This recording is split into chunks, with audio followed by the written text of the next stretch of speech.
waayahay saaxiibada aan jeclahay ku soo dhawaada mar walba mar labaad iyo mar saddexaad intaba channelkeena Hanaan English Officials insha Allah maanta waxaynu qaadan doonaa UZ2 wax la yiraahdo UZ2 macnihiisu marka laga hadlayo waxa loo isticmaalaa in la yiraahdo jiray hadalada soo galaya jiray ayaa mar walba loo isticmaalaa waxyaalaha ahaan jirtay waxa adigu aad ahaan jirtay waxa adigu aad cuni jirtay waxa adigu aad ciyaari jirtay waxa adigu aad dili jirtay jirtaygaas la yiraahdo waxa loo isticmaali doonaa UZ2 waatahay sharcigiisu muxuu noqon doonaa waa subject oo ah ficil sameeyay plus UZ2 oo ah verb-ki iyo plus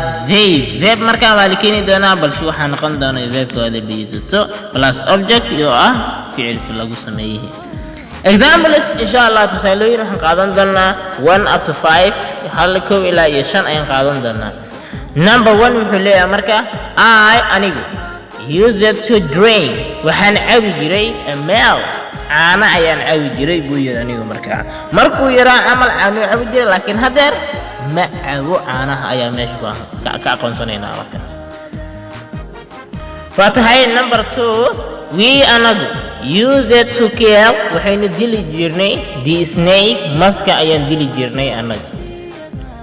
waatahay number 3 ali ninka la yiraahdo used to play wuxuu ku ciyaari jiray a ball kubad ayuu wuxuu ku ciyaari jiray in the field garoonka ayuu ku ciyaari jiray saaxiib laba shay waa muhiim inaad ogaataa mid koowaad oo ah waqtigaaga inuu yahay kan ugu muhiimsan ee noloshaada daqiiqad kamid ah second kamid ah noloshaada yeesan kugu dhaafin maala yaani iyo waxyaalo fakiida mid xitaa oo ah aaminsanow inaad tahay qofka noloshiisa wax ka bedeli kara adiga cidna inay ku timaado noloshaada wax ka bedeli kara number 4 anab gabadha la yiraahdo used to insult waxay caan jirtay